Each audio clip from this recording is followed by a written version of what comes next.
سمجھدار ہوگا تو یہ بچہ کچھ بن جائے گا۔ ماں بھی سمجھدار تھی، اس نے اپنی مامتا کو خوراک اچھی ہوگی، ماحول اچھا ہوگا اور یہ بچہ اس کا چچا بن جائے گا۔ ماں تھی، مطلب نے اس بچے کو اپنے سواری میں پیچھے بٹھایا اور اس کو لے کر مکہ مکرمہ داخل ہوئے۔ جب مکہ مکرمہ میں داخل ہو رہے تھے تو مکہ کے لوگوں نے دیکھا کہ مطلب اپنے پیچھے ایک نوجوان لڑکے کو لا رہا ہے۔ اس زمانے میں گھر میں کام کرنے کے لیے غلام چاہیے ہوتے تھے اور وہ اسی عمر کے بچے ہوتے تھے تاکہ ہلکے پھلکے ہوں اور خوب دوڑ بھاگ کے کام کر سکیں۔ اس نے عبد المطلب کے پیچھے اس بچے کو بیٹھا دیکھا تو وہ یہ سمجھا کہ مطلب اپنے لیے کوئی غلام لایا ہے، تو لڑکے کا نام اس نے عبد المطلب رکھ دیا، مطلب کا غلام۔ حالانکہ وہ مطلب کے غلام نہیں تھے، اس کے تو بھتیجے تھے۔ تو بچے کا نام شیبہ کی بجائے عبد المطلب پڑ گیا۔ اب یہ عمر میں تو چھوٹا تھا لیکن اس کا آئی کیو لیول بہت اچھا تھا، بہت سمجھدار، معاملہ فہمی اتنی تھی کہ لوگ حیران ہو جاتے تھے، قوت فیصلہ ایسی تھی کہ لوگ اس سے آ کے اپنے مسائل حل کرواتے تھے۔ تو آہستہ آہستہ اس بچے نے اپنی خاندان میں اپنا ایک مقام بنا لیا، یہاں تک کہ خاندان والوں نے سوچا کہ بیت اللہ کی کنجیاں جو ہمارے پاس ہیں ہم عبد المطلب کے حوالے کر دیتے ہیں۔ تو یہ نوجوان قبیلے کا سردار بھی بن گیا اور اس کے ہاتھ میں بیت اللہ کی کنجیاں بھی آ گئیں، یہ بیت اللہ کا کنجی بردار بھی بن گیا۔ اللہ کی شان دیکھیے کہ اس نے شادی کی تو اس کے آگے 10 بیٹے ہوئے، قبیلے کا سردار بھی ہے، 10 بیٹوں کا باپ بھی ہے، تو اللہ نے اور عزت بڑھا دی کیونکہ ان کے پاس بیت اللہ کی چابیاں تھیں۔ انہوں نے سنا ہوا تھا کہ پہلے دور میں کبھی یہاں پر ایک کنواں تھا جس کا نام تھا زمزم، پھر اس کے اوپر چٹان رکھ کے اس کو بند کر دیا گیا۔ مکہ مکرمہ میں پانی کا کوئی اور سورس نہیں تھا،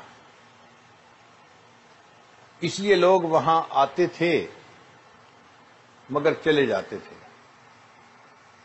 رہنا مشکل تھا، بغیر پانی کے کوئی کیسے رہے، پینے کو پانی نہیں، جینے کو پانی نہیں۔ تو عبد المطلب نے سوچا کہ میں کنویں کی تلاش کرتا ہوں، اگر مل گیا تو قبیلے کا رہنا آسان ہو جائے گا۔ چنانچہ عبد المطلب نے ایک تیشہ بنوایا اور پہاڑوں کی چٹان کو کھودنا شروع کر دیا۔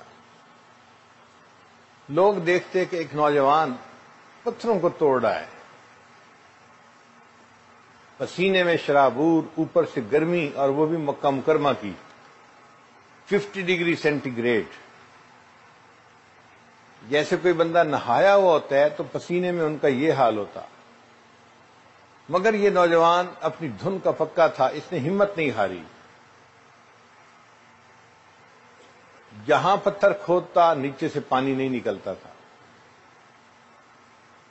لوگ بھی کہتے آپ کس مصیبت میں پڑ گئے ہیں، آپ کو یہ چیز نہیں مل رہی۔ تو ایک موقع پر عبد المطلب بہت زیادہ پریشان ہو گیا، اس نے یہ منت مانی، میرے 10 بیٹے ہیں، اگر مجھے زمزم کا کنواں مل گیا، پانی نکل آیا، تو میں اپنے 10 بیٹوں میں سے ایک بیٹے کو اللہ کے نام پہ قربان کروں گا۔ اللہ کی شان دیکھیے، چند دن گزرے تھے کہ عبد المطلب نے ایک چٹان توڑی اور اس کے نیچے پانی موجود تھا۔ اب جب پانی نکل آیا تو قبیلے کے سارے لوگ خوش ہوئے، عبد المطلب کی عزت اور بڑھ گئی۔ جو دور دور لوگ رہتے تھے وہ بھی پانی کی وجہ سے کنویں کے قریب آ کر رہنے لگ گئے، تو بیت اللہ کے ساتھ ایک مستقل آبادی بن گئی۔ عبد المطلب نے سوچا کہ میں نے ایک منت مانی ہوئی تھی تو مجھے اب اس کو پورا کرنا چاہیے۔ اس نے اپنے 10 بیٹوں کی پرچیاں لکھی اور قرعہ اندازی کی کہ مجھے کس کو اللہ کے نام پہ قربان کرنا ہے۔ اللہ کی شان دیکھیے کہ ایک بیٹا تھا جو سب سے زیادہ خوبصورت تھا، چاند کا ٹکڑا تھا، اور اس کا نام بھی عبداللہ تھا۔ جب پرچیاں ڈالی گئیں تو عبداللہ کا نام نکلا۔ عبد المطلب نے فیصلہ کر دیا کہ میں عبداللہ کو اللہ کے نام پہ قربان کروں گا۔ تو عبد المطلب پہ بھی آزمائشیں آئیں کہ یتیم بن کر زندگی گزاری، بغیر باپ کے مشکلات میں زندگی گزاری، مصیبتیں برداشت کی، اور بالآخر اللہ نے ان پر اپنی رحمتوں کے دروازے کھول دیے۔ اب جب انہوں نے عبداللہ کو قربان کرنے کے لیے قدم اٹھایا تو لوگوں نے ان کو منع کیا، آپ کا بیٹا چاند جیسا خوبصورت ہے، آپ اسے کیوں ذبح کرتے ہیں؟ انہوں نے کہا دیکھو بھئی، مجھے اپنی منت پوری کرنی ہے، میں نے نظر مانی تھی، اب ایک بیٹا مجھے قربان کرنا ہے اور وہ عبداللہ کا نام نکلا ہے، میں کسی اور کو نہیں ذبح کر سکتا، اسی کو کرنا ہے۔ لوگوں نے ایک مشورہ دیا کہ آپ ایسا کریں، عبداللہ کی جگہ اونٹوں کو قربان کر دیں۔ کیسے پتہ چلے کتنے اونٹوں کو قربان کرنا ہے؟ انہوں نے کہا کہ آپ 10 کی نیت کریں اور پھر قرعہ اندازی کریں، عبداللہ کو قربان کروں یا 10 اونٹوں کو؟ قرعہ عبداللہ کے نام نکلا۔ پھر 10 اونٹ اور بڑھا دیے، عبداللہ کو قربان کروں یا 20 اونٹوں کو؟ عبداللہ کا نام نکلا۔ یہ معاملہ اسی طرح چلتا رہا، حتیٰ کہ جب 100 اونٹوں کا نام رکھا اور قرعہ ڈالا تو قرعہ نکلا کہ 100 اونٹوں کو قربان کیا جائے۔ عبد المطلب نے ارادہ کیا کہ اس بیٹے کے بدلے میں 100 اونٹوں کو قربان کروں گا۔ یوں وہ جو عبداللہ تھے وہ ذبیح اللہ کہلائے، اللہ کے نام پہ ذبح ہونے والا، کہ ان کے والد نے ان کی جگہ 100 اونٹوں کو اللہ کے نام پہ ذبح کیا تھا۔ ایک مرتبہ ایک دیہاتی آدمی نبی علیہ السلام کی خدمت میں حاضر ہوا اور اس نے کوئی بات کی تو نبی علیہ السلام نے فرمایا تجھے پتہ نہیں کہ میں ذبیحین کا بیٹا ہوں، 2 ذبح ہونے والوں کا بیٹا ہوں؟ اس نے پوچھا کیسے؟ فرمایا ایک میرے اجداد میں اسماعیل تھے جو ذبیح اللہ بنے، اللہ کے نام پہ قربان ہوئے، اور دوسرا جو میرے والد عبداللہ تھے وہ بھی ذبیح اللہ تھے، تو میں 2 ذبح ہونے والا کا بیٹا ہوں۔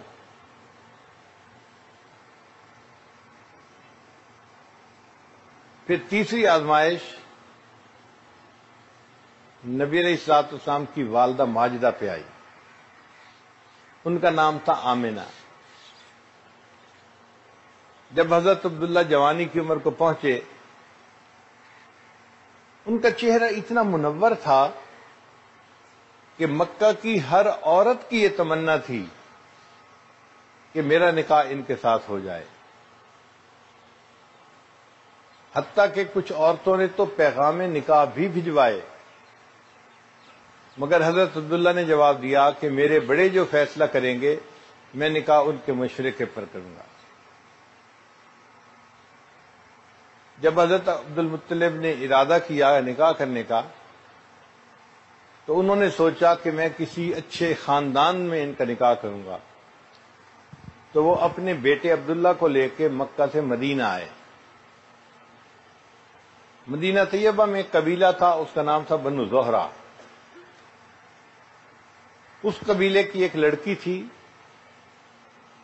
عمر تھی 16 سال، حضرت عبداللہ کی عمر تھی 18 سال، جوڑ بہت اچھا تھا۔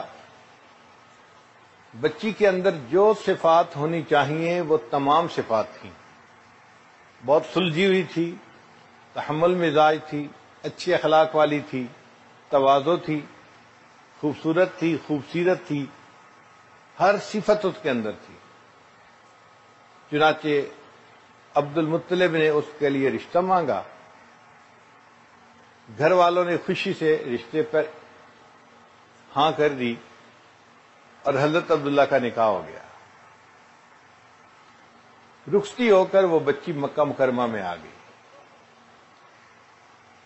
وہ اپنے خاوند کے پاس چند مہینے رہی. چند مہینے کے بعد ایک قافلہ مکہ مکرمہ سے شام کی طرف گیا تجارتی سفر کے لیے. تو عبد المطلب نے اپنے بیٹے عبداللہ کو کہا کہ بیٹے، قافلہ جا رہا ہے، اگر آپ بھی اس میں شریک ہونا چاہیں تو کچھ سامان مکہ سے خرید لیں جو شام جا کر بیچیں، پھر وہاں سے سامان خریدیں جو واپس مکہ آ کر بیچیں. ہمیں منافع ہو جائے گا تو گزر آسان ہو جائے گی. حضرت عبداللہ اس کے لیے تیار ہو گئے، لیکن ایک مشکل درپیش تھی کہ شادی کو بھی چند مہینے ہوئے تھے. شادی شدہ لوگ جانتے ہیں کہ شادی کے ابتدائی چند مہینوں میں میاں بیوی میں محبت کی گرم جوشی ہوتی ہے. نیا نیا تعلق ہونے کی وجہ سے ایک دوسرے کو بہت زیادہ مس کرتے ہیں. جب حضرت عبداللہ نے شام کے سفر کا ارادہ کر لیا تو بی بی آمنہ کے لیے یہ ایک بڑی تکلیف دہ خبر تھی. وہ سفر کوئی 2 دن 4 دن ہفتے کا نہیں ہوتا تھا، 6 مہینے لگ جاتے تھے. اب شادی کے ابتدائی دنوں میں خاوند سے 6 مہینے دور رہنا ایک مشکل معاملہ تھا. خیر، حضرت عبداللہ نے تیاری کی. جس دن انہوں نے سفر پہ جانا تھا تو بی بی آمنہ امید سے تھیں، اس وقت حاملہ ہو چکی تھیں. ان کی آنکھوں میں آنسو آ گئے. میں امید سے ہوں اور آپ جا رہے ہیں، میں اکیلے یہ بچے کے حمل کا معاملہ کیسے نبھاؤں گی؟ تو حضرت عبداللہ نے ان کو بڑی تسلی دی، آپ مطمئن رہیں، آپ کی صحت ٹھیک رہے گی، کوئی پریگننسی کی ڈیفیکلٹی نہیں پیش آئے گی، اور میں بس سفر پہ جا رہا ہوں،